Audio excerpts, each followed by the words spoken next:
Perspectiva, um programa do Observatório do Terceiro Setor, explorando os horizontes da realidade brasileira. Acreditamos que pessoas e organizações definem o futuro da sociedade com as suas escolhas. O nosso foco é inspirar mudanças, pensamentos e atitudes para a construção de um mundo melhor. Boa tarde a você que está sintonizado aqui na Rádio Brasil Atual. Eu sou Joel Scala e está começando Perspectiva, um programa do Observatório do Terceiro Setor.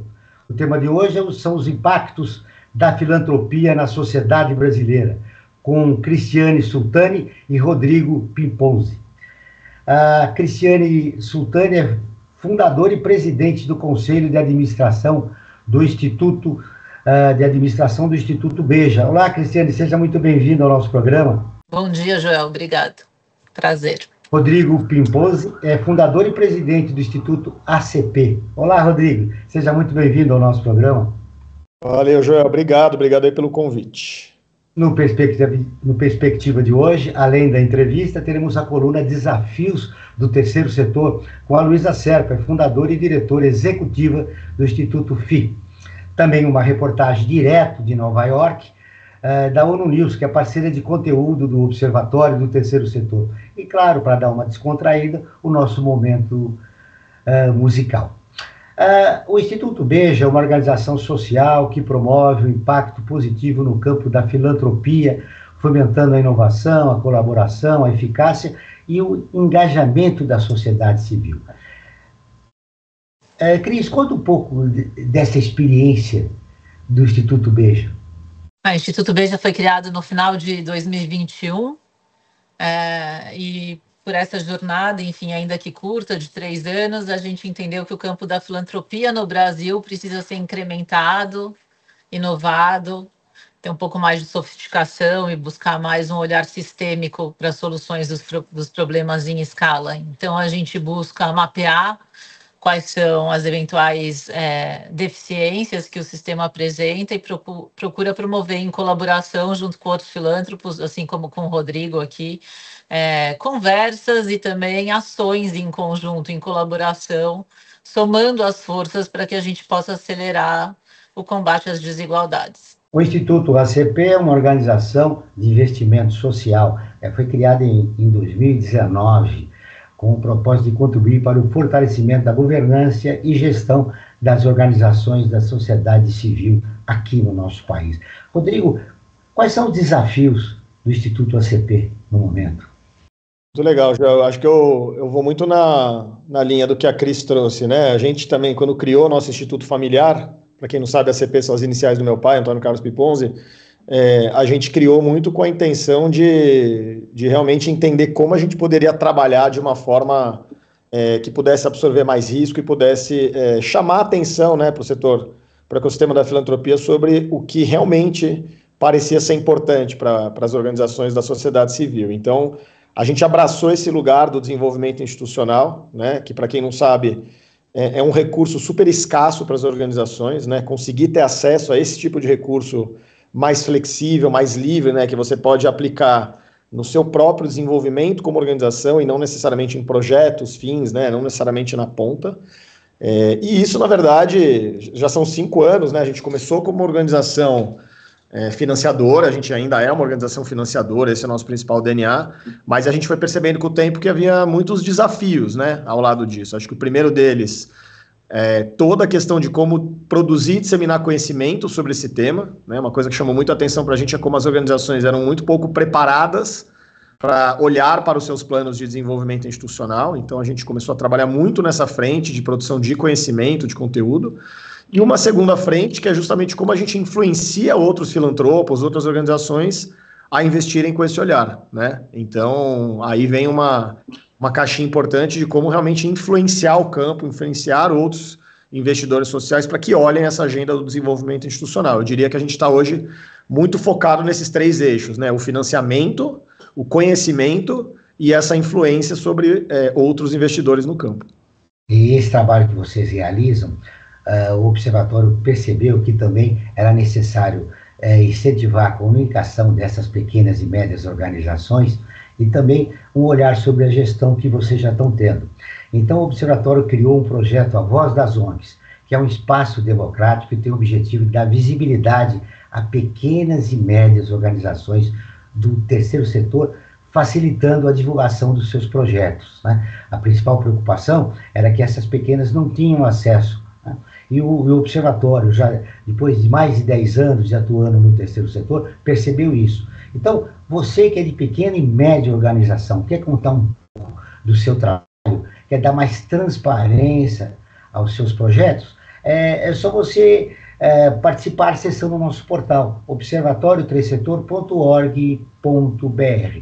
Paralelamente ao trabalho que vocês realizam, Cristiane, a gente criou esse Voz das ONGs, também preocupado no foco com as pequenas e médias organizações, que são a maioria, né, do terceiro setor. Exato. Eu acho curioso e muito bom. O primeiro trabalho que o B já fez foi a edição de um movimento que se chama Filantropando, e com esse movimento a gente mapeou o setor e ouviu filântropos, as organizações e executivos para entender onde estavam as dores, principalmente. Além das paixões, obviamente, porque acho que todos nós temos missões aqui a cumprir, que é uma questão de paixão, mas onde estavam as dores. E a gente percebeu que tinha muita falta de confiança no setor. Entre um setor muito hierarquizado, verticalizado, e a nossa conduta é muito usada o policapital, tanto o meu como filântropa, como perceber que as ONGs também têm seu policapital, e a gente chama isso de capital emocional, de capital profissional, enfim, de capital político, de uma série de outras coisas, e onde elas podem atuar e onde a gente também soma as forças. Eu acho que não é uma relação entre a filantropia e a sociedade civil, mas é uma relação de parceria entre todos. Acho que isso é bem importante, gosto muito. E é fundamental, né, essa parceria, Rodrigo. Não, super. Você sabe que uma das iniciativas que eu mais gosto do Instituto ACP, que eu acho que conversa muito com isso, é a comunidade de aprendizagem, né? O que a gente percebeu com o tempo? Que quanto mais a gente apoiava organizações de diferentes portes, diferentes perfis, trabalhando em diferentes causas, né, em diferentes localidades, e com uma diversidade enorme de lideranças, né, e de times, a gente começou a perceber que quanto mais a gente trouxesse essa turma para se reunir, para trocar, para aprender juntos, mais riqueza a gente conseguia gerar em termos de não só de conhecimento, como de evolução dessas organizações. Então, a gente criou, né, logo no começo, depois de um ano de trabalho, a comunidade de aprendizagem, que é justamente um espaço para essas trocas, assim, e essa riqueza, ela é muito importante para você realmente, não é só sobre aprender e evoluir, mas é também sobre você conhecer o ecossistema brasileiro, você conhecer o que significa de verdade o terceiro setor brasileiro, que é de uma riqueza enorme, é um setor extremamente diverso e é um setor que trabalha de formas extremamente inovadoras para poder atender todas as demandas sociais, né? Falando no terceiro setor, uma história que impactou, né, toda a população brasileira. A primeira é a história da pandemia, né, que matou mais de 700 mil pessoas, e o terceiro setor teve uma atuação fundamental. E a mais recente, a tragédia do Rio Grande do Sul, onde o terceiro setor novamente entrou e, através das ONGs, das organizações da sociedade civil, realizaram um trabalho que o governo estava impedido de fazer naquele momento. Com esses dois episódios, eu queria começar com você, Cristiane. Esses dois episódios eles deram uma outra dimensão ao terceiro setor no país. E é possível, com esses episódios, através dessas tragédias, aumentar a filantropia no nosso país? Joel, pergunta super interessante, acho que o Rodrigo vai querer comentar bem também. Eu acho que tem duas questões. O Brasil é um país muito diverso. Então, a gente tem uma região sudeste, que a gente sabe que economicamente é mais desenvolvida e, portanto, tem mais capital intelectual. A gente tem um nordeste, uma região norte, a gente viu que a pandemia fez no Amazonas, inclusive com casos de corrupção e tal. Quando você traz esses dois exemplos começam com uma condição muito assistencialista, onde o povo brasileiro reage rápido. Reage bem e reage rápido. Então, eu acho que tem dois momentos das tragédias. Um é onde todo brasileiro quer apoiar, seja de que forma for, seja com alimentos, com medicamentos, com logística. As próprias empresas entram na questão de logística para fazer as entregas e tal, e isso é super eficiente. Eu acho que no Rio Grande do Sul a gente teve um movimento mais interessante e estratégico. Eu acho que tem uma coisa assistencialista, sem dúvida, onde esse lugar chega rápido, mas tem um movimento mais estratégico, onde a filantropia se reúne e vai apoiar não só o governo, mas o próprio empresariado, apoiar as famílias, enfim, e todos que estão lá, com questões mais estratégicas, montagem de fundos de captação, de recursos blended finance, desenvolvimento de empreendedorismo social efetivo, para suprir as necessidades que agora o Rio Grande do Sul vai ser, né? Vai ser um estado que está renascendo. Então, assim, mesmo com todas as questões de infraestrutura, de alimentação, de moradia, enfim. Então, eu acho que a gente viu 2 exemplos aqui diferenciados, mas efetivos. E eu acho que a filantropia tem um terceiro papel, mas tão relevante quanto, e eu acho que, assim como a filantropia não estava olhando para desenvolvimento institucional, a filantropia também tem que olhar mais para a advocacy. A gente perde muitas questões no país por falta de foco. É através de políticas públicas que a gente vai conseguir escalar as soluções dos problemas. Então, a filantropia precisa tomar riscos na questão de advocacy, se juntar e olhar a solução de problemas sistêmicos. Eu não sei se você está acompanhando, mas a gente está com um terceiro exemplo agora no país, que é a questão do não pagamento de bolsas de permanência estudantil para os cotistas. A Universidade Federal do Rio de Janeiro está sofrendo muito agora com isso. Enfim, e é necessário política pública para isso, e a filantropia também tem que atuar nisso. Então, eu acho que são questões, assim, diferenciando o assistencialismo a uma filantropia estratégica. Verdade. E o terceiro setor sempre está influenciando o governo em políticas públicas. Eu espero que isso continue nesse episódio que você mencionou. Rodrigo, aqueles 2 episódios que aconteceram recentemente no país, que chocaram, né, o país, que foi a pandemia e agora a tragédia do Rio Grande do Sul, a filantropia pode provocar um novo momento na filantropia brasileira? Eu acho que eu vou até repercutir o que a Cris trouxe, assim, eu concordo perfeitamente com ela, assim, né? Eu acho que as tragédias, elas mostraram a capacidade que a gente tem, né? Especialmente na emergência. O brasileiro é um povo generoso, é um povo doador quando ele é chamado, né? E claro que você chamar numa pandemia, você chamar numa imagem como a do Rio Grande do Sul, que é uma imagem extremamente tocante, é uma imagem que ela não tem como escapar aos seus olhos. Eu acho que isso atiça algo que o próprio país deu a resposta, né? A gente na pandemia teve o ano, né, o recorde de doações no Brasil, foram mais de 7 bilhões de reais. Nunca se registrou até hoje um ano como aquele, né, de 2020. Agora, o grande desafio, como a própria Cris trouxe, é como a gente jogar esse olhar para um outro tipo de filantropia, que é mais estratégica, é aquela que realmente consegue atuar nas raízes dos problemas, né? Então, quando a gente fala do advocacy, né, quando a gente fala dos fundos patrimoniais, quando a gente fala, enfim, de N formas de você praticar, né, a filantropia com um olhar mais sistêmico, mais de longo prazo, isso é uma mudança de cultura que ela não é tão simples, né? Então, o que a gente vê? De um lado, se você olhar os números pura e friamente, você vai ver que o Brasil voltou para os níveis pré-pandemia de doação. Talvez em alguns indicadores um pouquinho melhor até, mas obviamente ele não manteve o nível de pandemia de 2020. Né? Os dados desse ano provavelmente também vão ser inflados pela tragédia do Rio Grande do Sul. Então a gente vai ver essa variação. Né?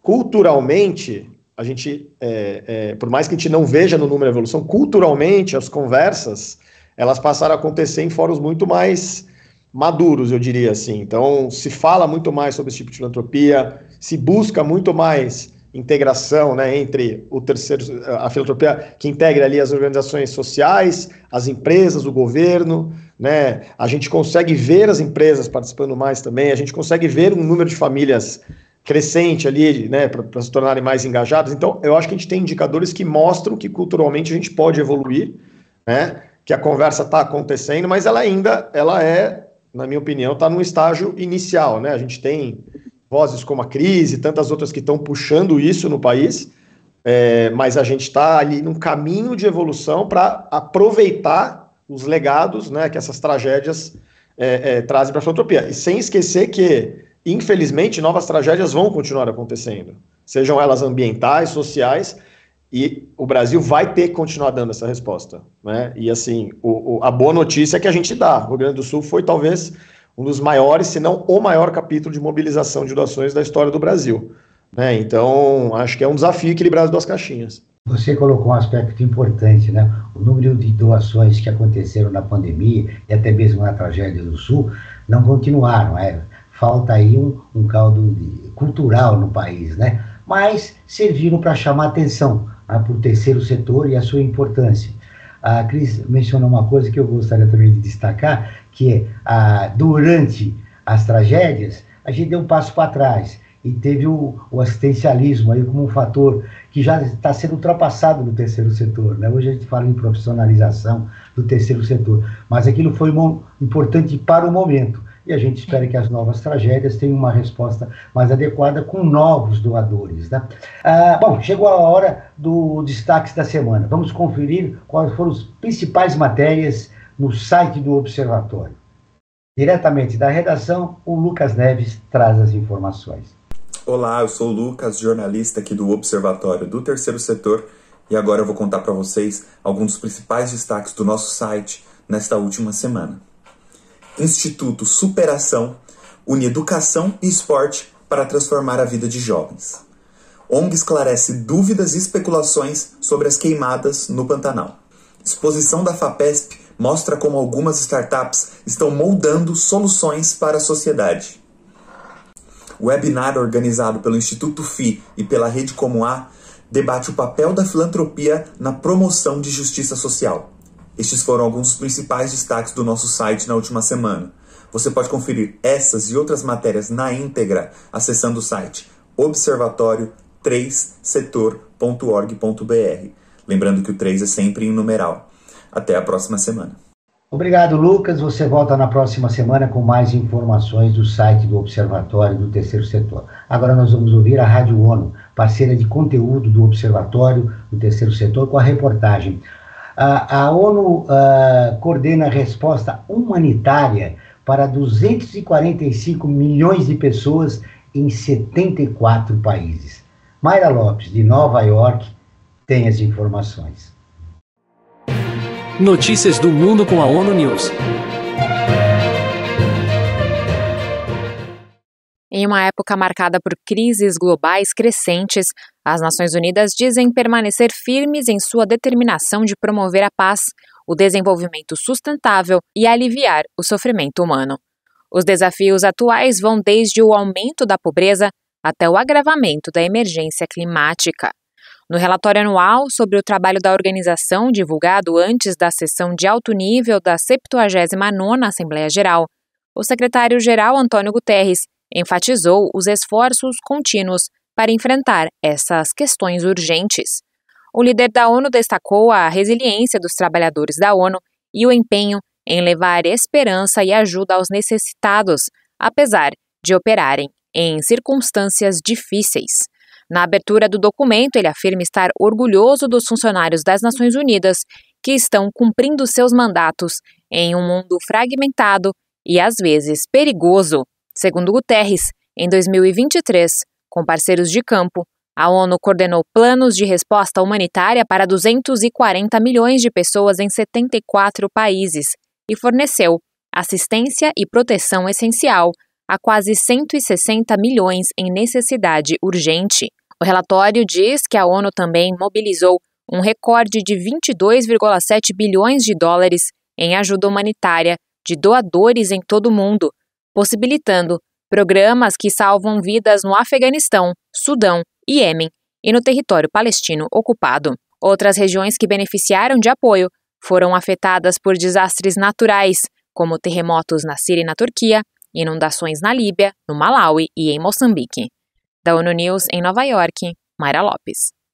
Bom, durante a tragédia do Rio Grande do Sul, o Brasil também foi alvo dessa ajuda humanitária, mas a situação do globo terrestre está muito difícil, né, Cristiane? Está muito difícil, e eu acho que a gente usa essa palavra policrise, já está virando uma buzzword, infelizmente, mas é verdade, a gente vive numa policrise, porque é uma crise econômica profunda, pós-pandemia também, muito endividamento de todos os países e uma crise climática, e eu acho que um dos maiores eventos desse século vai ser a imigração climática, e como a gente vai lidar com isso. Então, acho que é mais um ponto para a filantropia olhar, porque no próprio país a gente vai ter isso acontecendo, né? Enfim, a gente viu também durante essa semana em Nova York muita discussão na ONU sobre a questão da apropriação da responsabilidade pelos governos das cidades sobre essa mobilização climática. O que tem que ser feito para evitar maiores tragédias, né? Então, acho que aqui no Rio de Janeiro eu sei que o governo começou a olhar para isso assustado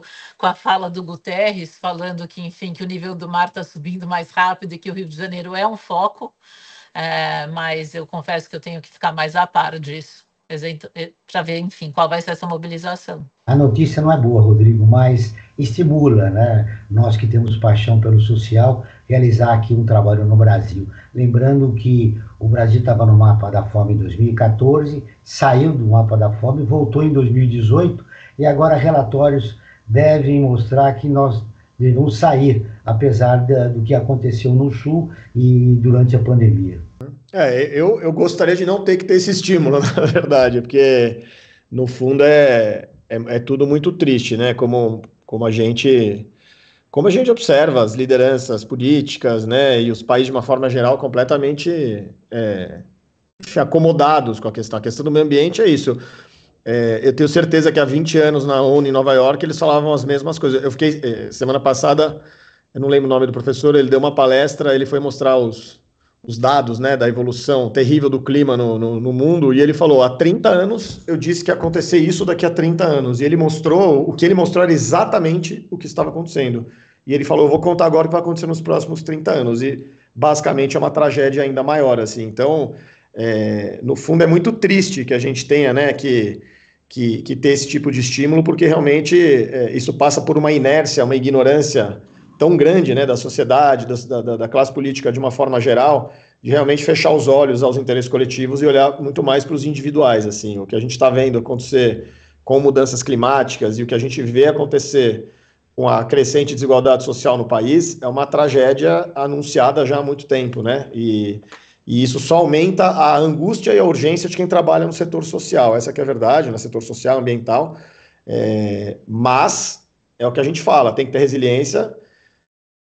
Naturalmente a gente não pode desistir, mas a gente tem que cada vez mais procurar, né, as formas mais eficientes de trabalho. A gente não tem tempo, a gente muitas vezes tem o capital, consegue mobilizar capital, e a gente tem que ser muito criativo, tem que ser muito unido, né, para trabalhar em rede, para trabalhar juntos, para poder gerar as soluções que possam realmente criar, né, aí, os mecanismos que vão ajudar a gente a avançar nessas questões, porque caso contrário a gente só vai ficar abrindo o jornal, a internet, e vendo as coisas piorarem, né? Só trazendo soluções paliativas, né? Exatamente.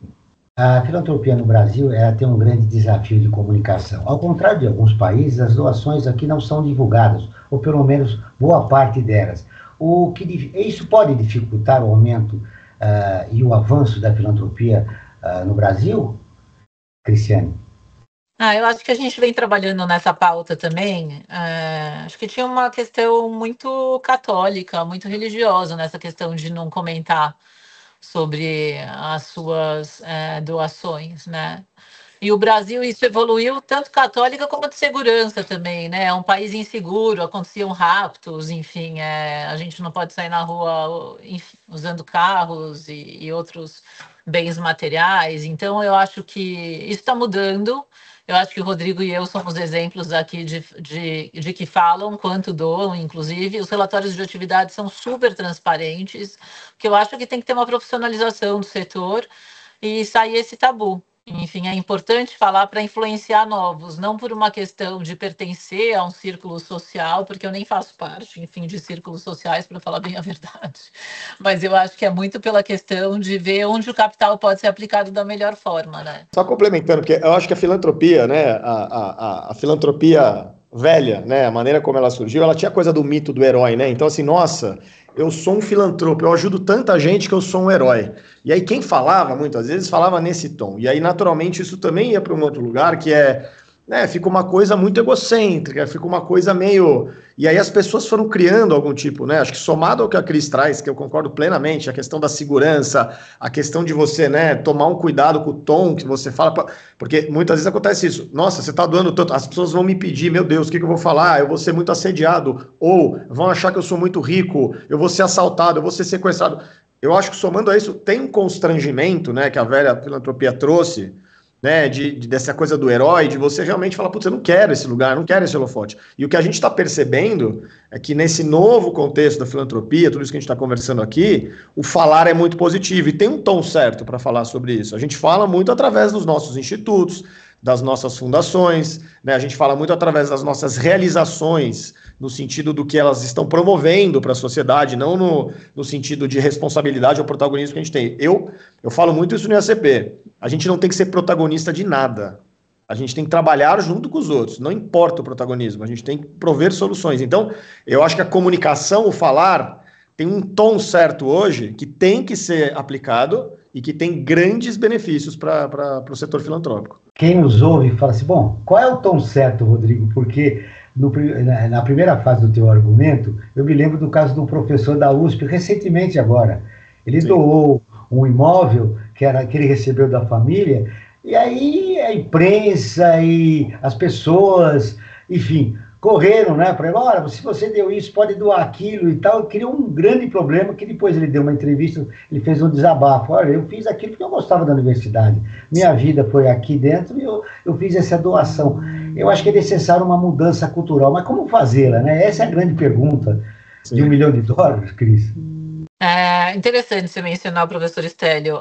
Eu sou, Instituto Beja foi quem patrocinou a instituição do Fundo de Cotas da USP, né, do USP Diversa, do Fundo Patrimonial. Então, a gente criou tudo e a gente está com uma grande alegria de ter o professor Stélio no comitê de apoiadores do Fundo USP Diversa. Rodrigo e eu tivemos num jantar na semana retrasada com ele e é muito interessante porque ele faz uma grande crítica à filantropia brasileira. Ele fala 3 coisas muito importantes. Uma delas é que a gente não está olhando para os problemas sociais com uma lente não colonialista. Então, parece que a gente está salvando parte da população como se a gente ainda fosse herói. A segunda coisa é que ninguém precisa perpetuar a riqueza, que as famílias estão fazendo uma grande descontribuição aos seus herdeiros no sentido de perpetuar a riqueza. A verdade é que tem que ser assim, o que é suficiente para viver. E foi nessas condições que ele resolveu doar o imóvel da família em Minas Gerais. Ele falou, não preciso gozar desse imóvel e nem dos valores dessa venda. Minha família não vai precisar. Teve críticas familiares a ele, sim, porque acho que ele não perguntou se as pessoas precisavam ou não. Mas, enfim, eu acho interessante uma pessoa vir, né? Porque assim, o professor Stélio mostra uma coisa que da cultura americana é muito forte, que é o give back. Ele fala, eu amo essa universidade, meu papel como professor é minha vida e eu vou devolver a essa universidade o que eu tive a vida inteira, um grande prazer. Então, é isso que ele faz e faz de uma forma muito bonita. Então, enfim. É um incentivo. Sou muito grata. No caso dele, é um incentivo à educação e à ciência, né? Aonde ele passou boa parte da vida dele. Rodrigo, quero te ouvir. Não, eu concordo. Assim, o professor Stélio é um ótimo exemplo, assim, né? Porque quando você fala qual que é o tom, eu acho que o tom vai da história e da convicção de cada um. E no final, o tom é aquele que conversa com os seus valores, né? Então, quando eu escutei o professor Stélio falando, aquilo tudo que ele traz é muito a essência do que ele pensa. E aí a forma que ele tem de devolver uma crítica, devolver uma pergunta mais desconfortável, ou de até se explicar por que ele fez a doação, ela flui de uma maneira muito natural. Essa coisa, por exemplo, que a Cris fala da perpetuação da riqueza, eu acho que essa é uma das grandes questões que a gente tem que confrontar mesmo, quando a gente fala de desigualdade social, né? Porque, de fato, não tem cabimento a gente perpetuar a riqueza num nível que, muitas vezes, as famílias, os indivíduos, sequer desconhecem o que tem, ou nunca pararam para pensar se aquilo 150 vezes acima do suficiente para você viver por 3 gerações, entendeu? Com tranquilidade, com conforto. Então, eu acho que o problema é a gente querer padronizar um tom. Eu acho que cada um tem a sua forma de falar. Você vê, por exemplo, pessoas que têm muito pouco que doam e falam, porque elas têm uma ligação com o tema da doação que é muito pessoal, é muito própria de alguém que foi ajudado em algum momento da vida e quer continuar ajudando mesmo tendo pouco, né? E ao mesmo tempo você tem pessoas que são bilionárias e que também sabem falar, e aí, usam talvez mais os seus veículos institucionais ou falam abertamente sobre riqueza, ou, por exemplo, assinam um pledge, né? O Eli Horn, né, da Cirela, ele é um dos signatários do Giving Pledge do Bill Gates. É uma forma para ele muito, muito eficiente de falar sobre doação. Então, e tem grandes efeitos na sociedade, tem grandes efeitos no ciclo, nos meios familiares. Então, eu acho que no fundo o tom é aquele que cada um encontra, né, de acordo com o alinhamento dos seus valores, das suas motivações. Eu não acho que tem uma receita pronta.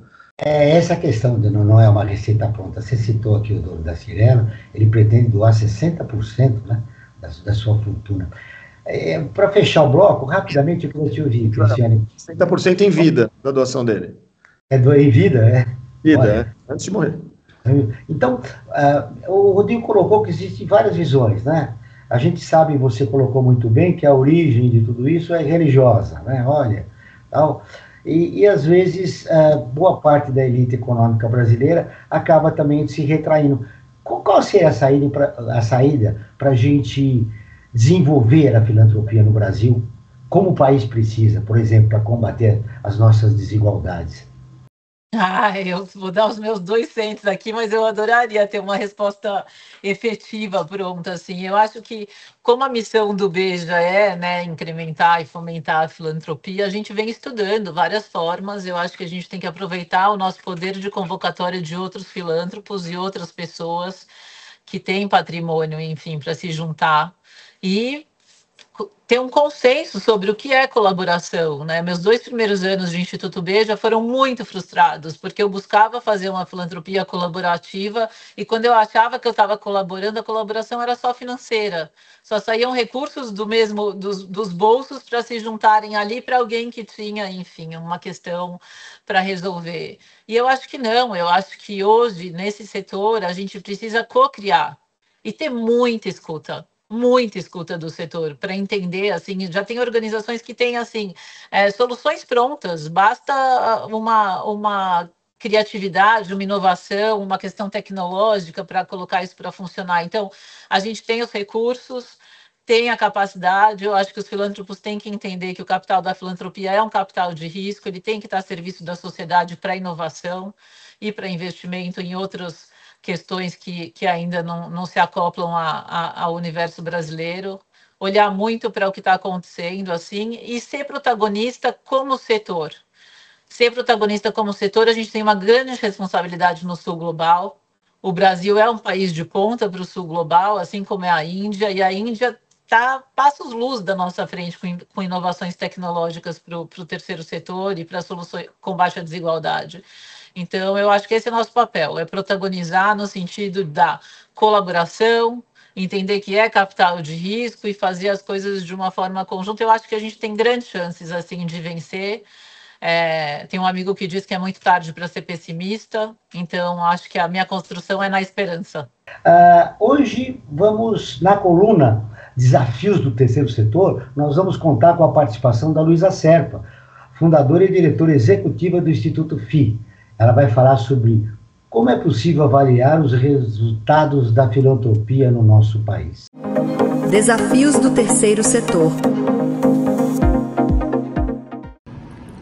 Olá, eu sou a Luísa, do Instituto FI, e uma pergunta que eu recebo bastante é como avaliar os resultados da filantropia? Bom, na verdade existem várias maneiras de fazer isso e não tem nenhuma grande dificuldade.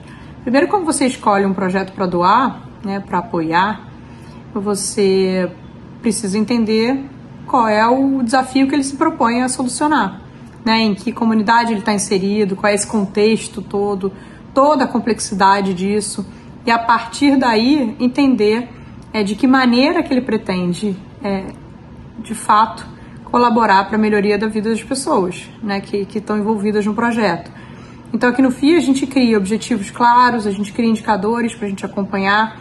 Isso qualquer pessoa pode fazer, com a organização que decidir apoiar. Tem uma forma que você checa também ao redor, qual a importância daquela organização para aquela comunidade, né? Entender que relatórios que eles mostram de atividades. Muitas vezes as equipes são muito enxutas das organizações, então não tem equipe para conseguir entregar todas essas informações no detalhe, mas coletar dados, né, entender de fato qual é essa realização, depende de cada um que quer se envolver com a filantropia, quer se envolver com transformação social. Então, entender resultado, assim, os resultados eles são totalmente mensuráveis, né? E eu brinco que a gente vai desde do mais simples até coisas mais complexas. Tipo, eu sou um doador e eu quero doar para um projeto para parte de alimentação e ele vai alimentar 200 crianças com 5 alimentações por dia e é isso que eu quero alcançar naquele projeto, quero que a minha doação vá para isso, eu vou acompanhar a organização para saber se ela está conseguindo fazer isso com aquela minha doação. Então, eu sempre digo que para ter resultado, para ver resultado, tem que estar próximo, tem que encontrar esse mecanismo e ajudar os projetos a entenderem a forma de apresentar também os seus resultados. Então, não tem nada muito complexo, mas precisa realmente ter interesse em ver os resultados e que eles são, na verdade, eles extrapolam a sua doação exclusiva e eles são resultados para a sociedade, né? Então, o retorno é um retorno para a sociedade em geral, para a gente diminuir a desigualdade, para a gente ter, de fato, uma sociedade mais justa, com mais oportunidades para um número maior de pessoas. Agora vamos divulgar o resultado da nossa enquete do Instagram, onde os nossos ouvintes e também seguidores, né, fizeram perguntas para, além de fazerem perguntas dos nossos entrevistados, responderam uma pergunta. E a pergunta é um pouco romântica da produção do Observatório. Você é uma pessoa generosa? Gente, o resultado foi super interessante. 60% diz que sim, 40% diz que não. Ou seja, interessante isso. Tem pessoas que se reconhecem que não são generosas. Te surpreendeu esse resultado, Cristiane? Não, surpreende, mas assim, eu gosto. Eu acho que é importante a pessoa ter autodiscernimento e ser precisa. E talvez, assim, dentro desse universo, se sentir influenciada por nós para se tornar generosa. Porque eu acho que generosidade, gratidão, são os grandes vetores da vida. São os grandes vetores da vida, Rodrigo. E esse resultado, Rodrigo, 40% dos nossos seguidores diz que não são generosos. E apesar de seguirem o Observatório, que conta a história das organizações da sociedade civil, faz entrevista como a de hoje, né, com 2 importantes convidados que têm um trabalho fundamental, né, dentro do terceiro setor. Eu gosto de ver o potencial, eu vejo o copo meio cheio. 60%. 40%. A gente tem uma capacidade interessante. Sim, disseram 60% que são generosos. 40% disseram que não. Os 40% que disseram não, a gente tem uma capacidade, um potencial interessante de fazer essas pessoas se tornarem pessoas generosas. Eu acho que é assim que a gente vai mudando cultura e vai ampliando a cultura de doação no Brasil, né? Olha só que interessante, ele já foi por coisa, olha, tá aí quem eu preciso mobilizar, esses 40%, esse é o desafio do Observatório e dos nossos convidados também, através dos seus institutos. Olha, eles também deixaram uma pergunta. Eu vou começar com você, Cristiane. A Ana Paula, como começar a fazer um trabalho filantrópico? Depende da natureza do trabalho, assim, ela tem várias oportunidades, eu acho que existe voluntariado, vários projetos que precisam de voluntários. Agora, se a pergunta é como montar um instituto ou como doar recursos, eu acho que, enfim, procurar, tem várias organizações como o GIF, o IDES, ou procurar a minha ou o Rodrigo mesmo para bater um papo, enfim, sobre o que significa, talvez, uma filantropia transformadora, se interessar. Meu e-mail é cristianesultani@institutobeja.org.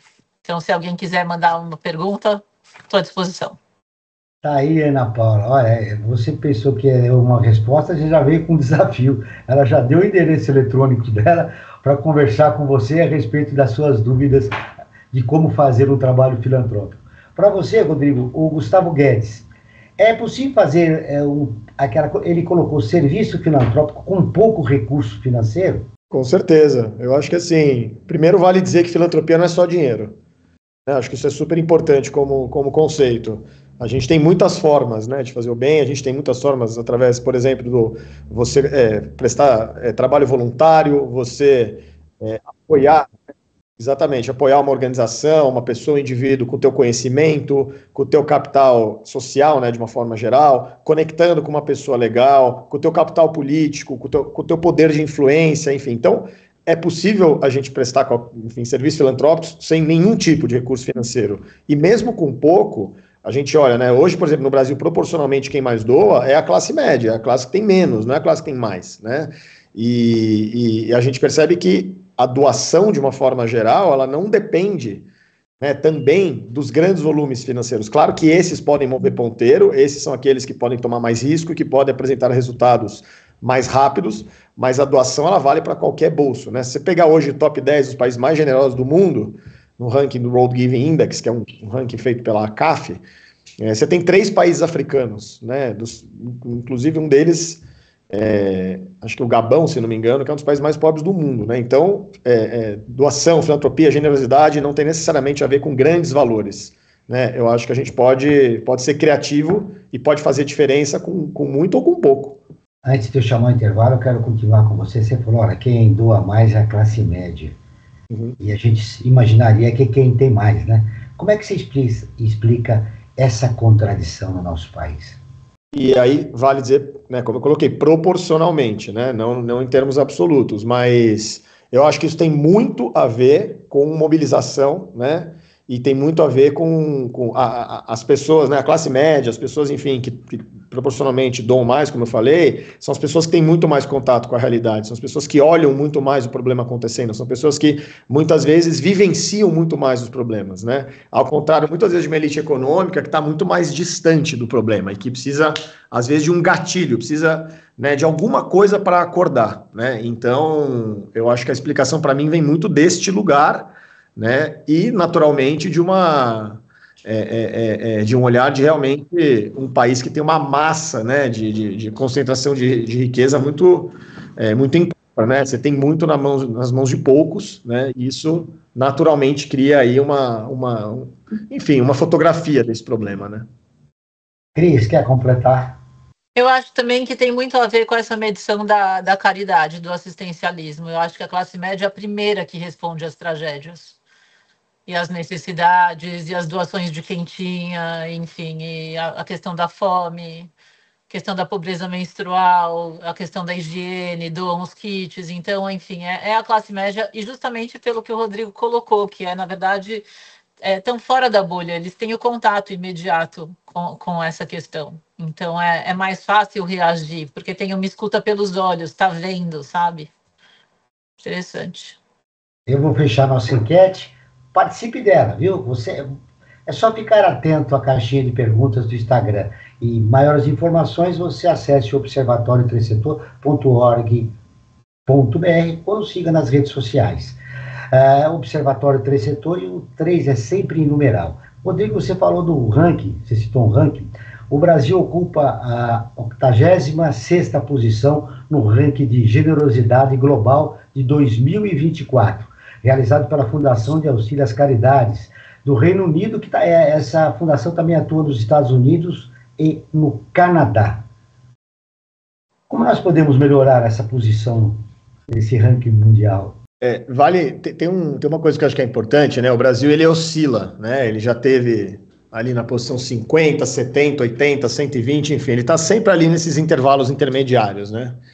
E vale dizer, acho que uma ressalva importante, né? O mundo está mais generoso, isso é uma realidade. Então a barra subiu e tem sido mais difícil evoluir. A gente percebe muito claramente isso nas análises desse ranking. Eu faço análise desse ranking já há alguns anos e isso tem ficado muito claro também. Então eu digo isso porque os pessimistas vêm sempre com os argumentos de o Brasil não é generoso, o Brasil isso, o Brasil aquilo, mas o Brasil tem evoluído. O Brasil realmente tem evoluído. Se você olhar os indicadores individuais, né, o ranking, ele mede 3 critérios, né? Se você fez trabalho voluntário, se você doou dinheiro e se você ajudou um estranho. Então, você tem uma nota, um percentual para cada um deles, e aí você tem uma união desses 3 indicadores para dar a sua posição final. O Brasil tem avançado na maior parte das vezes, né, ano após ano. Às vezes tem pequenas variações negativas, mas tem avançado. Então, eu acho que a gente tem que seguir na toada da construção cultural do que é ser generoso. E assim, isso não passa só pela doação de dinheiro, né, de grandes fortunas, isso não passa só pela grande filantropia, isso passa pela mobilização social que a gente tem que construir, muito dentro do que a gente está falando, para além da emergência, para que realmente a doação se transforme num ato cidadão, num ato de eu faço porque eu acredito que isso vai ajudar a melhorar a sociedade, e não só como um ato paliativo, eu só faço quando tem uma emergência na minha frente. Então eu acho que esse é o segredo para a gente conseguir evoluir nesse ranking, mas, de novo, lembrando, a barra está crescendo porque o mundo está se tornando mais generoso, dada, né, a condição aí do planeta. Mas podemos avançar mais, não é, Cristiane? Com certeza, sem dúvida. Sempre, já falamos sobre a esperança aqui. Eu acho que é esse nosso trabalho, é fazer com que a filantropia transformadora se torne mais efetiva, atrair novos filântropos e novos doadores também de recursos para esse lugar, com essa visão sistêmica, entender as questões do país, da diversidade, enfim, e onde tem que ter uma atuação colaborativa. Antes do nosso momento musical, eu queria colocar uma pergunta para vocês em relação à enquete. Quando eu vi lá 60% que são generosos e 40% não, me ocorreu perguntar uma coisa para vocês. Como incentivar as novas gerações para realizarem trabalho no terceiro setor, para serem filantrópicos, enfim, sensibilizar essas novas gerações que estão atuando, né, que estão vivendo parte da sua vida dentro das redes sociais? Eu acho que as novas gerações já são mais mobilizadas do que as anteriores. As novas gerações vivem as crises, né? Enfim, antigas gerações, muito mais antigas, viveram guerras, e daí a gente teve um tempo mais tranquilo, e a nova geração está vivendo principalmente a crise climática e está começando a ficar com fobia da crise climática. Eles estão entendendo a urgência disso. Então, eu acho que do ponto de vista emocional, eles são mais mobilizados, né? Eles é a geração que provavelmente vai receber o maior recurso financeiro de todos os tempos, e isso está sendo trabalhado. Assim. Cheio de problemas, né? Sobretudo climático. Sim, eles vivem, exato. Você trouxe também o problema da mídia social, enfim, a filantropia também atua na questão da mídia social, na questão da saúde mental, enfim. Então, eles vêm com várias questões sendo trabalhadas, vários issues. Eu acho que, em termos de mobilização, eles já são mais mobilizados. Agora, a gente vai ver isso se efetivar mesmo quando eles tiverem o cheque na mão. E eu acho que tem um efeito interessante, que é essa geração mobilizar as velhas gerações. Isso a gente começa a perceber também, porque muitas vezes, se a nossa geração, a geração de cima, está mais acomodada, a nova geração vem para dar uma chacoalhada e falar, não, vamos... Então, né, a coisa que a gente fala de perpetuação de riqueza, a coisa que a gente fala de questionar a desigualdade, a coisa que a gente fala de furar a bolha, tudo isso a gente já vê movimentos importantes da nova geração questionando, assim, de forma muito efusiva, assim, sabe? Então, eu acho que tem esse movimento também. Acho que o Rodrigo é a nova geração, inclusive. Obrigado, Cris. A música também tem uma vertente mobilizadora, né? Ela chega no nosso coração.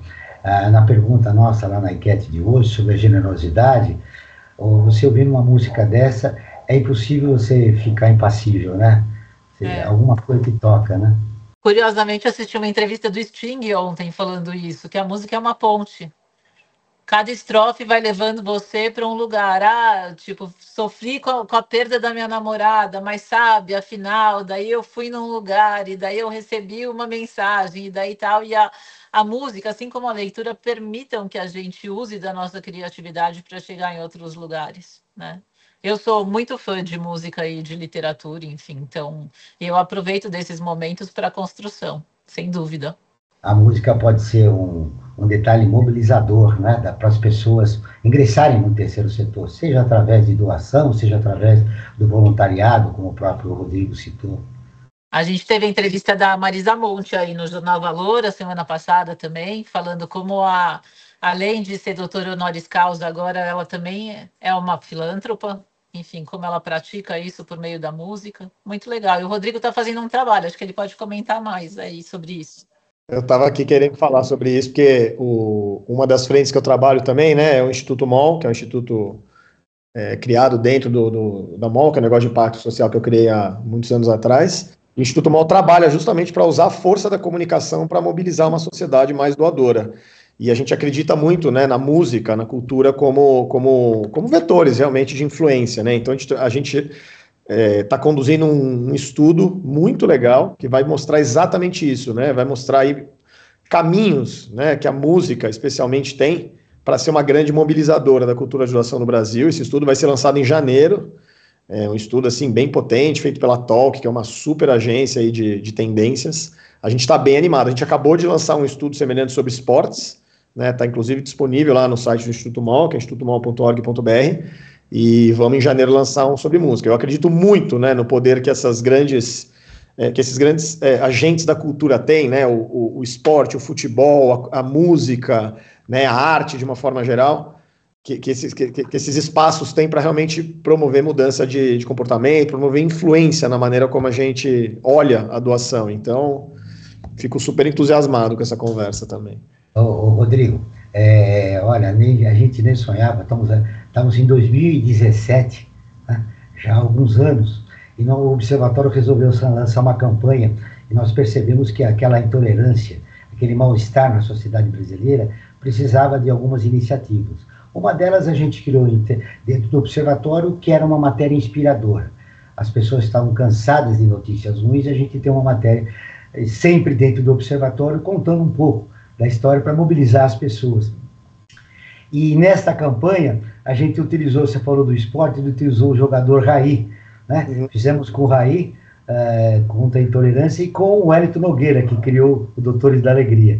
A gente pretendia alcançar 200 mil pessoas, alcançamos 2,5 milhões de pessoas nessa campanha contra a intolerância.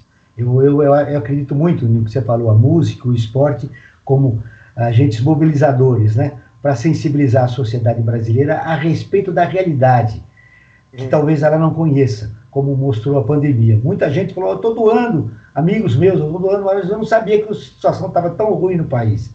E infelizmente foi por uma tragédia, mas a gente pretende continuar também com essas iniciativas. Quem está nos ouvindo agora, acompanhou o programa até agora, falou, muito que legal o trabalho do Rodrigo, da Cristiane. Como eles começaram isso aí? O que te motivou? Já que nós estamos falando na primeira pessoa, Cris, como é que você entrou no terceiro setor? Bom, eu disse que o Beija foi criado em 2021, mas eu venho de uma família com valores de generosidade, enfim. Então, meus pais sempre fizeram voluntariado, doaram os recursos que podiam para distribuição, para caridade, propriamente. Meu marido também era uma pessoa muito generosa. Em 2021, eu herdei recursos que permitiram que eu criasse o Instituto Beija e fui buscar uma filantropia estratégica, assim, como eu faço uso eficiente dos recursos a serviço da sociedade com uma escuta, sem escolher um projeto próprio, uma causa que me mova. Eu quero saber o que vai mover a sociedade, onde a gente muda ponteiro, onde a gente consegue chegar, para conseguir efetivamente que essa mobilidade social aconteça. Ô, Rodrigo, aí no caso da Cristiane houve uma influência familiar, né? Os pais já eram e passaram automaticamente para ela essa prática, né? Esse olhar para o social. No seu caso também parece que foi isso, né? Você citou no início do programa do seu pai? Sim. Não, bem parecido, assim. Acho que eu cresci num ambiente de família empresária, né? Fui acompanhando um pouco a construção dos privilégios, fui questionando. Quando eu comecei a trabalhar, eu queria realmente trabalhar com algo que impactasse a sociedade, foi por isso que eu criei a MOL. E aí eu acho que com o tempo, né, veio uma provocação familiar cada vez maior também, né? Acho que família também com muitos valores, família muito estruturada do ponto de vista de olhar para os impactos e olhar para o que estava no entorno, né? Em 2017 começou a provocação do meu pai de vamos criar um instituto, e a gente fez um processo muito legal, muito cuidadoso para criar o IACP. Então, acho que eu venho do mesmo lugar, realmente, de estar sempre se provocando, ter uma família que estava sempre olhando para isso E acho que isso foi a principal base aí para poder mergulhar de cabeça no terceiro setor. Bom, para fecharmos o programa, eu gostaria de uma provocação dos nossos dois convidados a respeito de quem não tem influência familiar, né? Que nunca produziu um olhar para o seu social, seja porque a família não tem essa prática, mas como a pessoa deve começar? Eu queria uma fala final de vocês. Por que é importante olhar para o social no nosso país? Eu acho que o país já tem uma maioria de população negra, independentemente desse percentual ser diverso nos diferentes estados. Então, eu acho que não dá mais para falar em racismo estrutural. Eu acho que as pessoas que ainda são racistas, ainda que elas não se percebam como racistas, elas pulsem a esse lugar, elas entendam e elas trabalhem como antirracistas. A mobilidade social é muito importante, inclusive se a gente quer ver um país com um PIB melhor. Então, se não é por justiça social pura e simples, que seja por querer viver num país mais desenvolvido. Eu gosto de pensar muito tem uma palavra que eu gosto muito de associar à filantropia, que é reparação. Assim, eu acho que a gente, num país como o Brasil, a gente não pode ser acomodado, a gente não pode achar que a gente não faz parte do problema, porque muitas vezes a gente faz, né? E isso vale para todas as dimensões. Então, eu acho que cada um, dentro do seu exercício, né, olhar para o que é o Brasil, olhar para o que é essa sociedade e entender que tipo de papel eu posso fazer, né, para combater aquilo que eu não acredito. Eu acho que é por aí que a gente começa. É daí que a gente puxa os valores, né, que vão ajudar a gente a construir qualquer tipo de estratégia de filantropia que a gente tenha, seja ela individual, seja ela familiar, o que for. Cristiane, qual é o seu maior sonho numa frase? O maior sonho é o Brasil ser o protagonista do Sul Global na filantropia. Rodrigo, vou fechar a entrevista com você com uma provocação. Qual é o seu maior medo? Meu maior medo? Meu maior medo é... Eu tenho 2 filhos. Eu tenho um filho de 6 e um filho de 9. Eu tenho pensado que o meu filho vai ter a minha idade daqui a 38 anos. E eu não sei em que lugar esse planeta vai estar daqui a 38 anos. Esse é o maior medo. É que planeta eles vão viver quando eles tiverem a minha idade. Porque eu não quero que seja um planeta tão pior do que esse que eu vivo hoje já. Então, eu vou ser bem honesto e dizer que esse é o meu maior medo. Agora, eu sou um otimista e eu sei que a gente é capaz de reverter isso. Então, ao lado do medo vem a esperança. O Perspectiva está terminando.